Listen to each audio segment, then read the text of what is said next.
Bien, merci beaucoup. Donc, d'abord, merci de votre invitation et puis à vous qui êtes ici aujourd'hui. J'ai cru comprendre que un certain nombre de vos camarades étaient pris par le lancement de la campagne électorale des législatives. Je vous remercie d'autant plus d'être présents que je crois que plus que jamais, on est dans une situation et dans un monde qui devient tellement absurde et incompréhensible qu'on n'a jamais eu autant besoin, aussi en période d'élection, d'avoir une boussole et d'être très clair sur le projet politique qui guide nos actions et qui finalement nous rappelle pourquoi on cherche à obtenir le pouvoir, que ce soit par le biais de députés ou au niveau gouvernemental. Donc je pense que le type de réflexion qu'on va avoir cet après-midi sur l'écosocialisme est aussi très important en campagne électorale pour ne pas oublier pourquoi on fait tout ça. Alors, juste pour compléter, donc vous dire un peu qui je suis et d'où je parle, je m'appelle donc Corinne Morel-Darleux, je suis élue régionale en France, dans la région Auvergne-Rhône-Alpes, qui est aujourd'hui dirigée par le patron de la droite française, qui est Laurent Wauquiez. Donc j'ai un mandat d'élu d'opposition au niveau régional, ce qui évidemment me donne aussi beaucoup d'éléments très concrets et très pratiques sur le type de résistance que nous avons besoin de mener aujourd'hui en politique. Et puis à côté de ça, je suis aussi membre de la direction du Parti de gauche en France. Et depuis sa création il y a 10 ans, je me suis occupée d'abord de créer le secteur écologie du Parti de gauche et ensuite, à partir de 2012, plus spécifiquement, de son projet politique qui s'appelle donc l'écosocialisme et dont on va parler ensemble cet après-midi.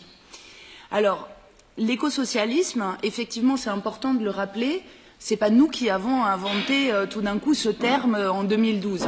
L'écosocialisme, c'est un courant de pensée politique qui existe depuis les années 70, qui a été étudié, qui a fait l'objet d'un certain nombre de théories politiques, mais aussi de livres, d'essais, d'écrits, mais qui jusqu'ici n'était pas vraiment sorti de certains milieux ou réseaux militants ou universitaires.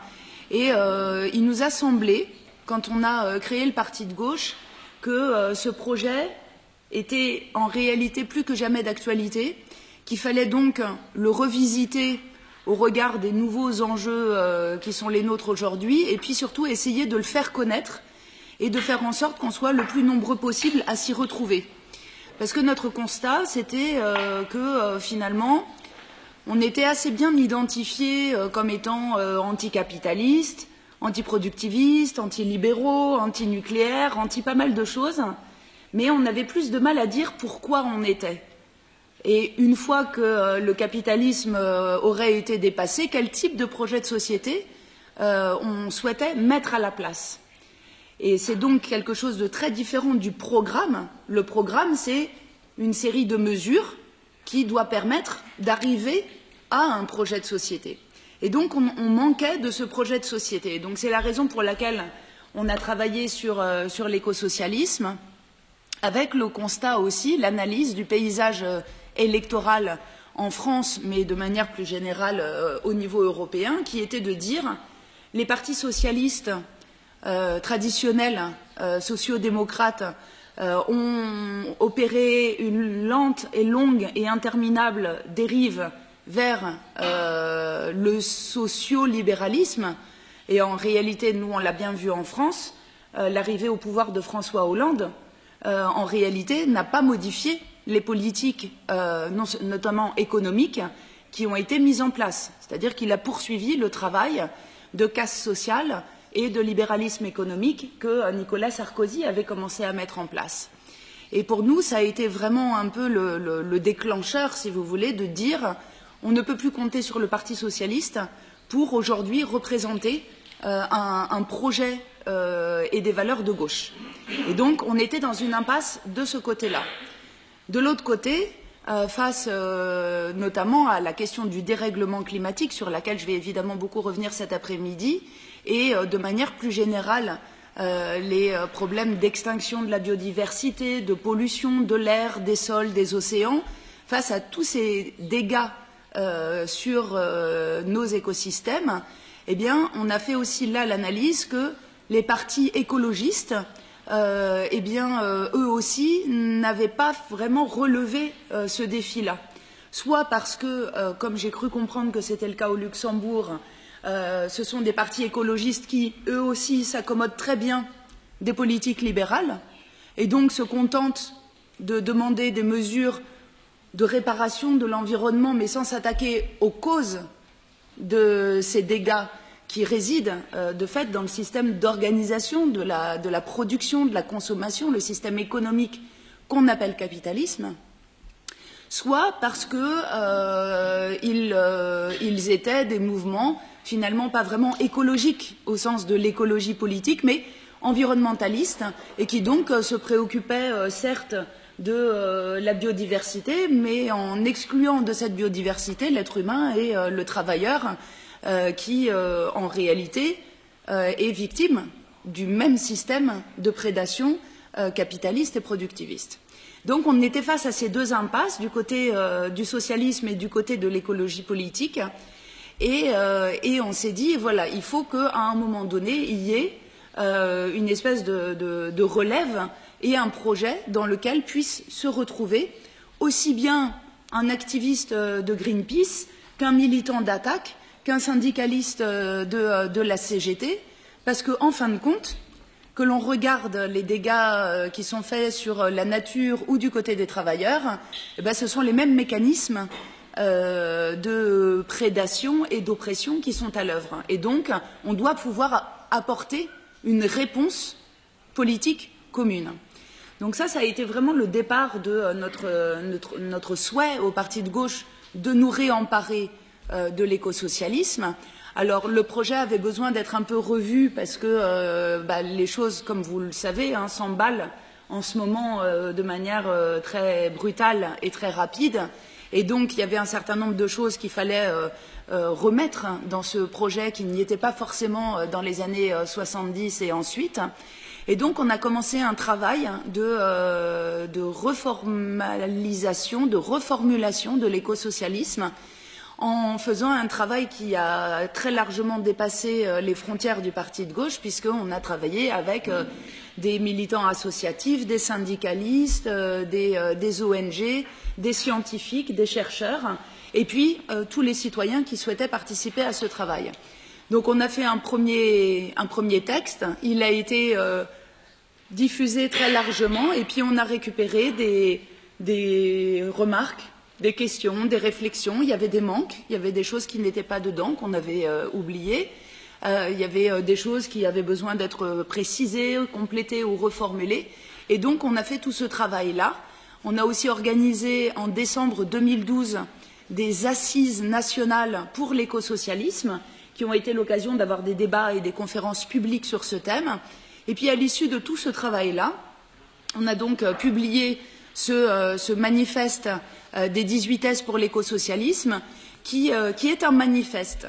Donc ce n'est pas un programme de gouvernement, ça on l'a aussi, mais c'est un autre document. Ça c'est vraiment un manifeste dont l'intérêt est que justement il ne rentre pas dans le détail des mesures à prendre, parce que ça généralement on sait assez bien faire. Ce manifeste, ce qu'il fait, c'est qu'il donne les 18 grands principes d'un projet de société que l'on souhaiterait voir remplacer le système actuel. Et donc, c'est des principes assez généraux, mais en même temps qui vont quand même assez loin sur la question, par exemple, de la propriété publique et de l'appropriation sociale des moyens de production, sur la question de notre refus de l'énergie nucléaire. Voilà, donc il y a un certain nombre de choses comme ça qui sont posées. Et ce manifeste a rencontré un écho assez intéressant, tant et si bien que depuis 2012, il a été traduit dans 13 langues différentes et présenté dans au moins autant de pays, au niveau européen, mais aussi au-delà. Il a été présenté au Japon, en Corée du Sud, au Brésil, donc voilà, de manière très large. Et il permet aussi de faire justement le lien entre des organisations ou des mouvements politiques au niveau européen et au niveau mondial, et notamment de faire des liens avec des réseaux écosocialistes qui existent.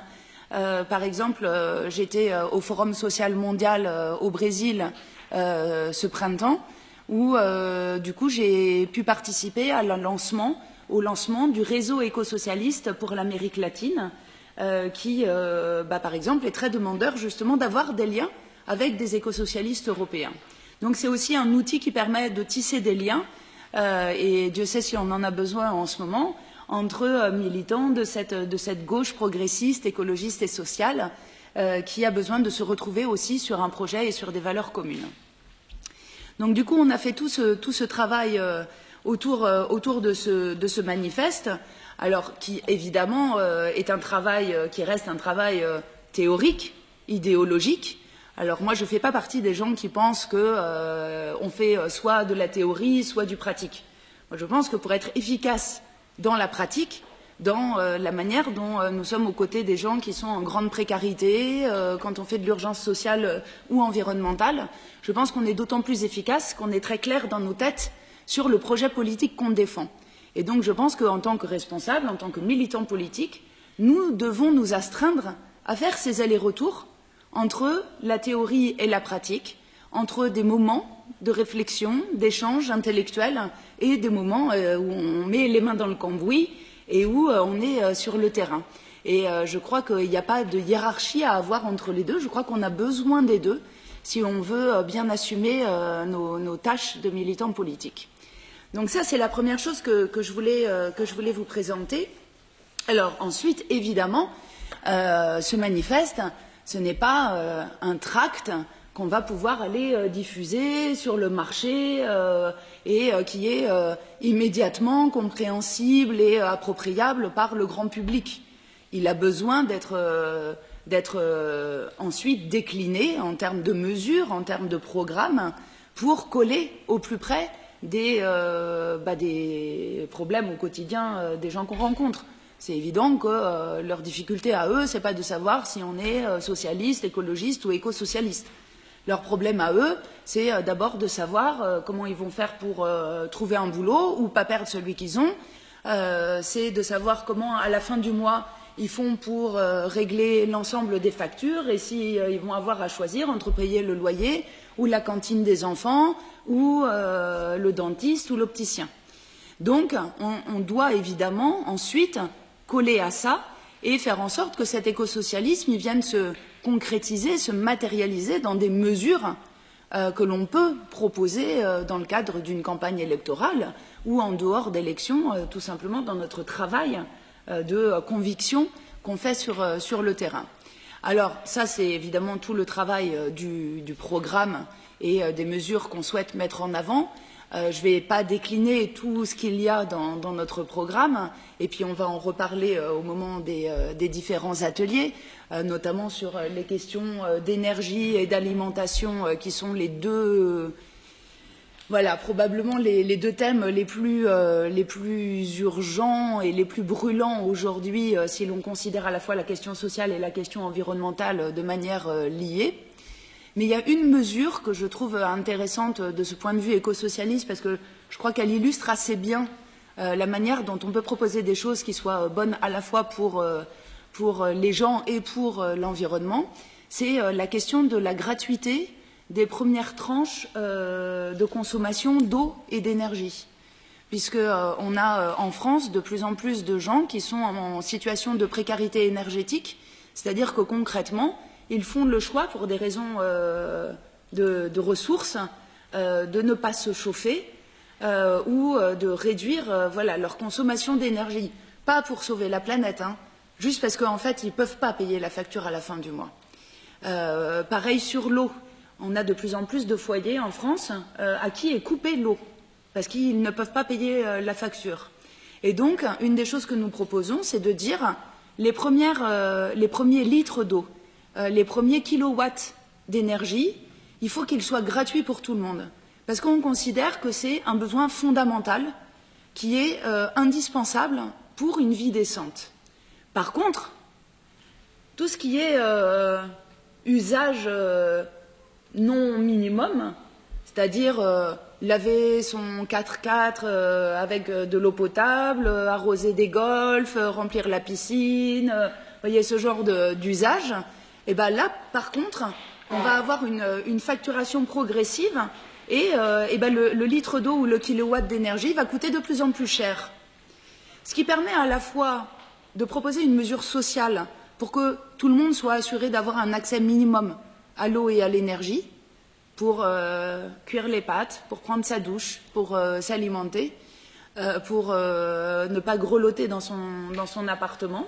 Et en même temps, on dissuade aussi du gaspillage de l'eau et de l'énergie dont on sait aujourd'hui que ce sont des ressources dont on va avoir besoin, qu'on va avoir besoin d'économiser.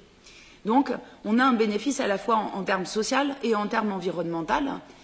Et si je dis ça, c'est aussi parce que il nous semble, parce que je ne suis pas la seule à faire ce constat, que pendant très longtemps, notre famille politique a souffert de l'opposition justement entre le social et l'environnemental.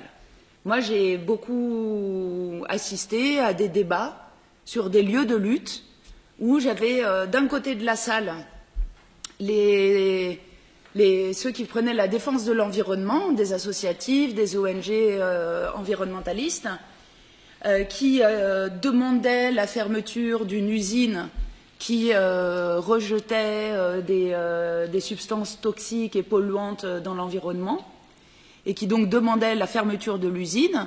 Et puis, de l'autre côté de la salle, on avait des travailleurs, des syndicalistes, qui, eux, défendaient leur emploi et demandaient que cette usine reste ouverte, parce que sinon ils perdaient leur emploi et ils perdaient une source de revenus pour leur famille. Et tout le travail qu'on fait autour de l'écosocialisme, en réalité, consiste aussi à ça, c'est-à-dire à trouver un terrain, un vocabulaire commun, et surtout à faire la démonstration qu'en réalité, l'emploi et l'environnement, l'industrie et l'écologie ne sont pas des adversaires, mais ont en réalité aujourd'hui un adversaire commun qui est plutôt à chercher du côté de l'actionnaire, de la finance, de la mondialisation, parce que c'est bien ces adversaires communs qui aujourd'hui nous empêchent d'avoir des modes de production plus soucieux des conditions de travail et plus soucieux aussi des conditions environnementales. Parce qu'aujourd'hui, on est dans ce système capitaliste qui a pour seul objectif, puisque ce n'est pas un système qui peut être moral ou amoral, c'est un système économique, dont l'objectif est d'augmenter la rentabilité du capital investi. Point barre. Il n'a pas d'autre objectif. Et donc, son objectif, ça va être que si ça coûte moins cher de mettre l'usine à l'autre bout du monde plutôt que chez nous, il va le faire. Et si ça coûte moins cher de rejeter de la pollution dans les sols et dans les terres alentours que de mettre en place des processus de production plus vertueux, il va le faire aussi, tant qu'on ne l'en empêche pas. Et donc, l'écosocialisme, il vise aussi à justement réconcilier ces différentes sphères qui ont beaucoup trop lutté les unes contre les autres, au lieu de lutter contre un adversaire commun, et donc en se trompant un peu d'ennemis. Et donc on a aussi beaucoup travaillé tout au long de ces années avec des salariés pour voir avec eux si eux étaient aux manettes de leur entreprise et non pas des fonds de pension américains, comment est-ce qu'ils pourraient justement changer leur mode de production pour arriver sur des modes de production plus respectueux de l'environnement, pour leur redonner justement les manettes de cette responsabilité environnementale et pas les maintenir dans ces accusations que j'entends parfois, où j'entends des militants antinucléaires aller voir les salariés du nucléaire en les traitant d'assassins. Ce qui, par exemple, s'avère totalement contre-productif. Autant vous le dire. Parce que la plupart des gens qui travaillent dans les centrales nucléaires, ils travaillent là parce qu'ils ont besoin d'un emploi, et les tenir pour responsables des risques du nucléaire, c'est se couper de ceux qui seront en capacité demain de nous aider précisément à fermer ces centrales, à les mettre à l'arrêt, à les démanteler et à se reconvertir vers la sobriété énergétique, vers le développement des énergies renouvelables, etc. Donc voilà, il y a tout un processus un peu de réconciliation pour faire masse, hein, aussi, tout simplement, et pour, comme on dit, essayer de tous tirer dans le même sens. Et ça, ça va être de plus en plus nécessaire. Parce que vous avez, comme moi, suivi l'actualité cet été, et vous avez donc vu enfin, la presse dominante commence à s'emparer de ce qui se passe sur cette planète et à se faire le relais aussi de ce que nous, on dit, mais un peu dans le désert depuis des années, c'est que nous sommes dans une situation qui est quand même de plus en plus dramatique. Alors, évidemment, du côté des inégalités sociales, je ne reviens pas là-dessus, je pense que vous êtes familiers avec ça, et il y a régulièrement des rapports de l'Observatoire des inégalités ou de Oxfam et d'autres qui pointent que les inégalités sociales continuent à s'accentuer dans nos pays, avec une petite poignée, une oligarchie qui est de plus en plus riche et une masse de pauvres et de précaires qui est de plus en plus importante. Donc ça, c'est une chose. Mais aussi du côté des écosystèmes, hein, qui sont de plus en plus mal en point. Cet été, on a eu toute une série d'illustrations, alors pour le coup très concrètes, des conséquences qui sont déjà là du dérèglement climatique en matière d'aléas climatiques, comme on dit, de plus en plus intenses et de plus en plus fréquents. C'est les canicules, les épisodes caniculaires qu'on a eus en Europe et notamment en Europe du Nord, avec des records de température, une fois de plus, du côté notamment des pays scandinaves, et avec une menace très importante qui pèse aujourd'hui sur les récoltes agricoles au niveau de l'Europe. C'est les incendies, c'est les sécheresses, mais aussi les inondations. Et c'est une des choses un peu compliquées parfois, justement, à faire passer en matière de dérèglement climatique. Maintenant, j'essaye d'en parler au pluriel. Il n'y a pas un dérèglement climatique, il y a des dérèglements climatiques qui vont parfois prendre la forme de sécheresse et parfois la forme d'inondation, qui vont parfois prendre la forme de hausse des températures localement et parfois de baisse des températures localement. Donc c'est vrai que tout ça est un peu difficile parfois à appréhender. Mais en tout cas, on a cette multiplication d'épisodes extrêmes qui ne peuvent pas entièrement être imputés au dérèglement climatique, puisqu'il y a aussi des choses qui relèvent de la météo, hein, et non pas du climat, mais dont tous les experts et tous les scientifiques aujourd'hui s'accordent à dire qu'ils sont aggravés par le dérèglement climatique et que le dérèglement climatique fait qu'ils sont plus fréquents, plus intenses et davantage imprévisible. Donc tout ça commence à devenir de plus en plus visible, de plus en plus concret, et on commence à assister, et moi je vois vraiment l'évolution depuis 10 ans, on commence à assister à une prise de conscience qui n'est pas que intellectuelle. C'est-à-dire que jusqu'ici, on avait face à nous des gens qui avaient entendu parler de choses et qui donc disait oui, ok, il y a un dérèglement climatique, on est au courant, on sait, on a vu les infos, on a entendu, d'accord, on sait, mais qui ne l'avaient pas éprouvé, qui l'entendaient avec leur cerveau, mais c'était pas allé encore jusqu'au cœur, jusqu'aux tripes et jusqu'à l'émotion que peut-être la colère, la peur, la tristesse, etc. Là, tout d'un coup, on est face à des gens qui ont subi la canicule et qui ont fait le lien avec le dérèglement climatique, qui subissent la sécheresse. Nous, on a des villages en France qui ont été privés d'eau il y a 1 an.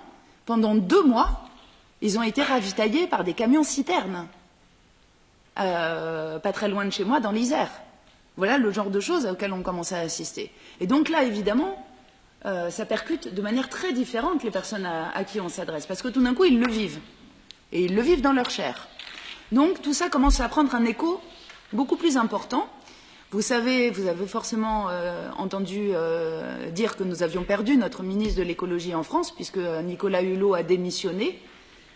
Je dois dire que même si on peut regretter qu'au moment de sa démission, il n'ait pas pour le coup pointé cet adversaire commun, puisqu'il a dit plein de choses très intéressantes qu'on dit nous depuis des années, hein, sur le fait que l'écologie est incompatible avec le néolibéralisme, avec ce système économique, mais il n'est pas allé jusqu'au bout.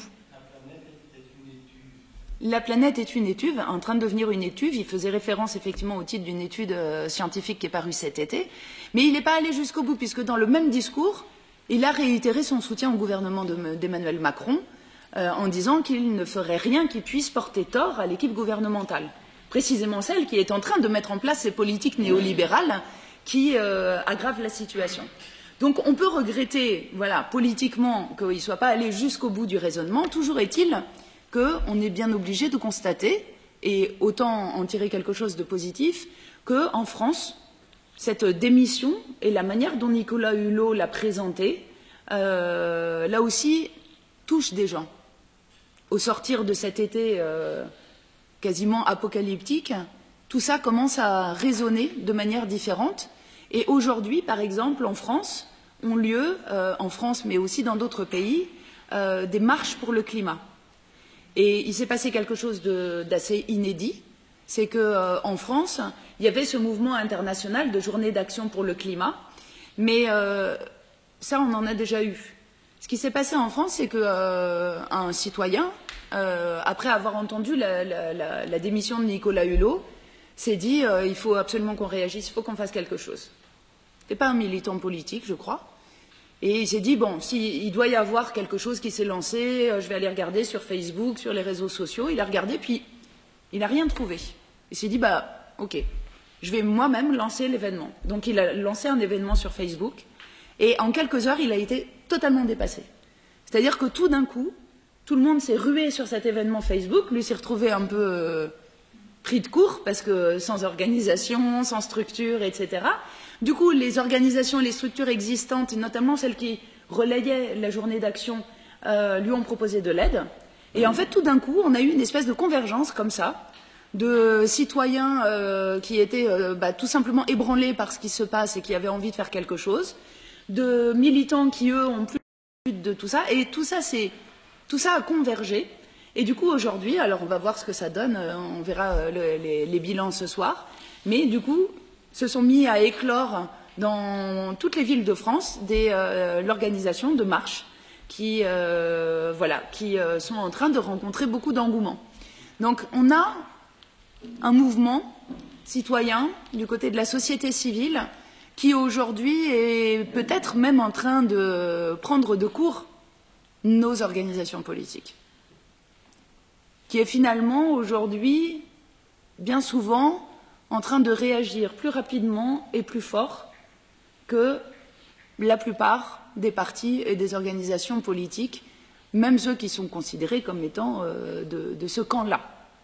Donc c'est des choses intéressantes et qu'il faut évidemment regarder très attentivement. D'autant plus qu'il me semble que tout ça doit aussi venir percuter ce qu'on raconte nous en termes de programme politique. Puisque moi j'ai beaucoup participé à l'élaboration du programme du parti de gauche et puis ensuite j'ai participé évidemment au programme L'avenir en commun de la France insoumise au moment de la campagne présidentielle avec Jean-Luc Mélenchon. Et il me semble que si nous voulons rester pertinents, nous devons sans cesse coller à ce qui est en train de se passer dans la société, et ça on est à peu près habitué en général, mais aussi justement au niveau de la planète et au niveau climatique. Or aujourd'hui, il y a des choses qui sont dans nos programmes, dont on parle, dont on a l'habitude de parler, et puis du coup, à force d'avoir l'habitude de parler, peut-être qu'on a un peu tendance à dire les choses sans les re-questionner, qui valent le coup aujourd'hui qu'on s'arrête un instant. C'est le cas par exemple de la question de la planification écologique. La planification écologique, quand on a lancé ce terme avec Jean-Luc Mélenchon il y a une petite dizaine d'années, on l'a fait d'abord pour provoquer le débat, parce que parler de planification en France, ça provoquait tout de suite du débat, des hurlements, donc ça nous permettait au moins de lancer la discussion, alors que si on avait dit transition écologique, bon, tout le monde aurait dit oui, bon, d'accord, ok, on est d'accord. Là, ça crée le débat. Et puis, on le disait pour exprimer deux idées dans la planification écologique, c'est qu'il y avait un certain nombre de secteurs qui devait être sortie du libéralisme et du secteur privé, c'est la question de l'énergie notamment, et que donc on devait avoir une maîtrise publique de l'énergie ou de l'eau comme bien commun de l'humanité. Donc, maîtrise publique. Et puis, l'autre question, c'était la question du long terme, qui est contenue aussi dans cette idée de planification. Parce que la question écologique, c'est une question de long terme. L'échelle de temps pour, par exemple, les émissions de gaz à effet de serre, ce n'est pas des échelles de vie humaine. C'est-à-dire que ce qu'on est aujourd'hui en train d'émettre, il y en aura encore la trace dans l'atmosphère dans 100 000 ans. Et ce que nous vivons aujourd'hui en termes de dérèglement climatique est le résultat des émissions de gaz à effet de serre qui se sont accumulées pendant des millénaires, et notamment de ce qui ne s'est pas fait pendant les 30-40 dernières années. Donc on a besoin de réfléchir le long terme, et on sait qu'aujourd'hui le long terme n'est pas l'échelle de réflexion du secteur privé, qui obéit au contraire à des logiques de court terme avec une pression actionnariale qui est de plus en plus importante, et que c'est hélas aussi de moins en moins l'échelle de temps de réflexion des politiques, puisque bien souvent leur échelle de temps de réflexion, c'est celle de leur mandat politique et de leur prochaine réélection ou des prochaines échéances électorales. Et donc c'était tout ça qui était contenu dans l'idée de planification écologique, avec un certain nombre d'actions sur le développement du train pour le transport de voyageurs et de marchandises, sur la question du développement de l'agriculture paysanne et biologique, sur tout un tas de grands secteurs comme ça, pour planifier justement, au final, la réduction drastique de nos émissions de gaz à effet de serre, pour justement faire en sorte de contenir ce réchauffement climatique dans des proportions, on va dire, gérables. Je dis bien gérables. Parce qu'aujourd'hui, on sait qu'on ne reviendra pas en arrière et que les changements qui sont déjà en cours sont, pour un certain nombre d'entre eux, irréversibles. Mais enfin, la différence entre un réchauffement moyen à l'échelle de la planète d'1,5 degré ou de 3, voire 4 degrés, comme le prévoient aujourd'hui les scientifiques, c'est une différence en termes de mortalité humaine qui se compte en dizaines, voire en centaines de millions de personnes, et en termes de dégâts, notamment sur les plus fragiles et les plus précaires, ça fait évidemment une différence absolument énorme. Donc la planification écologique avait cet objectif-là, réduire nos émissions de gaz à effet de serre et contribuer à une société plus juste, plus harmonieuse. Sauf qu'aujourd'hui, on est dans une situation où la réalité en termes de réduction de nos émissions de gaz à effet de serre, c'est qu'on devrait réduire dans un pays comme la France, et donc j'imagine comme le Luxembourg, nos émissions de gaz à effet de serre de 80% d'ici la fin du siècle. 80%. Je ne sais pas si vous imaginez ce que ça représente. C'est absolument énorme. Donc est-ce qu'aujourd'hui on continue à parler de planifier une réduction de 80% d'ici 2100 ? Et là, moi je vous le dis très franchement, en tant que dirigeante politique, je ne sais pas comment on est capable d'y arriver. Soit on tient un discours qui, pour moi, est un discours d'honnêteté, qui est de dire non seulement on fait la planification écologique, et pour moi tout ce qu'on a dit jusqu'ici reste totalement d'actualité, pour des raisons à la fois sociales et environnementales, mais on est obligé d'ajouter à ça aussi le fait qu'il va falloir commencer à travailler sur la question de l'adaptation et non pas uniquement de l'atténuation. C'est-à-dire comment est-ce qu'on fait aujourd'hui pour que, par exemple, en termes agricoles, le défi n'est plus uniquement de passer de l'agriculture intensive avec des pesticides, de la mécanisation à de l'agriculture paysanne et biologique. La question est aussi de savoir comment on relocalise l'alimentation au plus près des besoins pour qu'en cas de rupture d'approvisionnement, chacun puisse s'alimenter là où il vit. La question est aussi de savoir comment est-ce qu'on fait pour avoir des cultures qui soit adapté au changement des conditions aujourd'hui de l'agriculture, puisqu'on commence à voir que des récoltes, par exemple les vendanges au niveau des vignobles français, les dates sont totalement perturbées. Il y a des espèces qui ne poussent plus dans certains coins de France parce que, au fur et à mesure du réchauffement, c'est des espèces qui ne sont plus adaptées et qui commencent à migrer soit vers le nord en termes de latitude, soit vers le haut en termes d'altitude. Et d'ailleurs, ça, les grandes entreprises l'ont bien compris. Hein.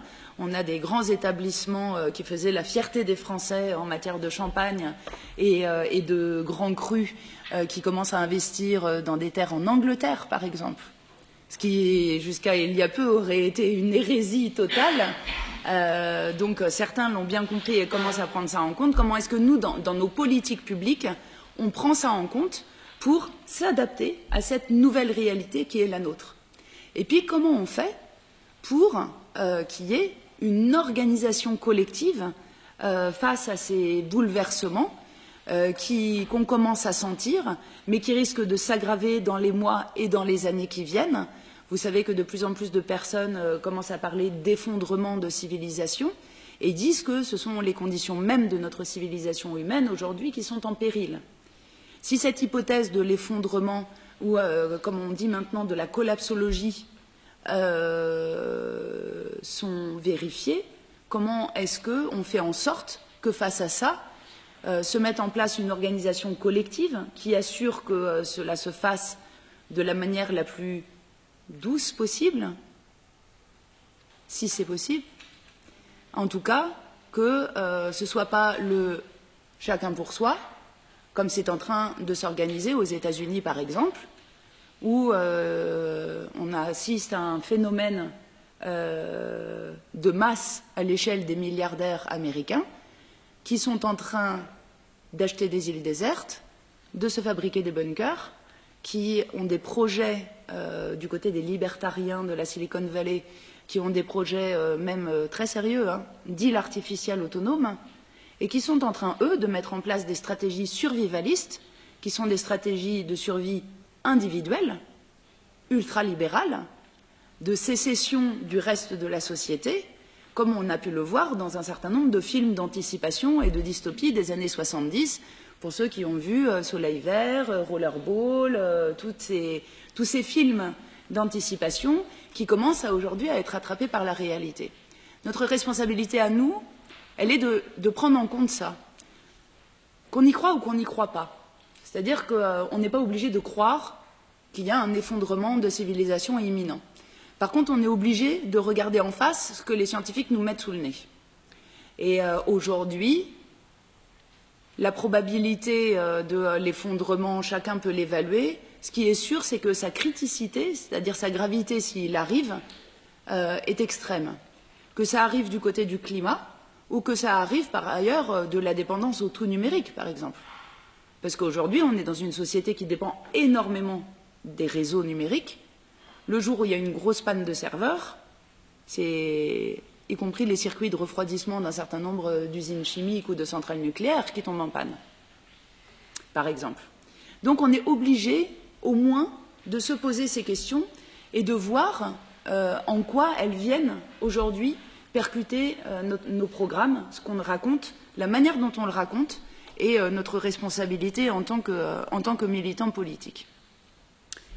Alors, je ne sais pas combien de temps il me reste, à peu près. D'accord.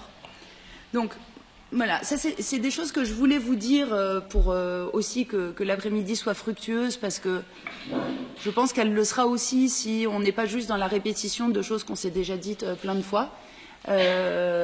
Et parce que pour suivre avec beaucoup d'attention ces questions-là, je suis moi-même assez bousculée quand même par les successions de rapports, d'études qui paraissent. Et je crois surtout que nous avons, par le passé, trop fonctionné un peu en vase clos sur nos propres convictions, étant assurés que nous avions raison. Et du coup, on a souvent eu tendance à perdre un peu le lien avec les intellectuels, avec un certain nombre d'artistes qui s'interrogent aussi sur ces questions-là, et avec le milieu académique et scientifique qui, aujourd'hui, est en train de reprendre une forme d'engagement politique, et ça aussi c'est un fait nouveau de la période, puisque jusqu'ici on regrettait beaucoup que justement il n'y ait plus d'intellectuels engagés, comme on en a eu dans les grandes périodes, notamment du communisme en France. Là, voilà, on avait du mal à trouver des intellectuels engagés, des scientifiques engagés. Tout le monde se retranchait derrière l'obligation de neutralité, le devoir de réserve. Là, je peux vous assurer qu'en ce moment, tous les jours, il y a une tribune qui sort de scientifiques, d'éthologues, d'anthropologues, de biologistes, d'archéologues, de plein de disciplines différentes qui sortent de leur devoir de réserve et qui alertent. Et il me semble qu'on ne peut pas passer à côté de cette alerte. Voilà pour une introduction pour lancer les débats.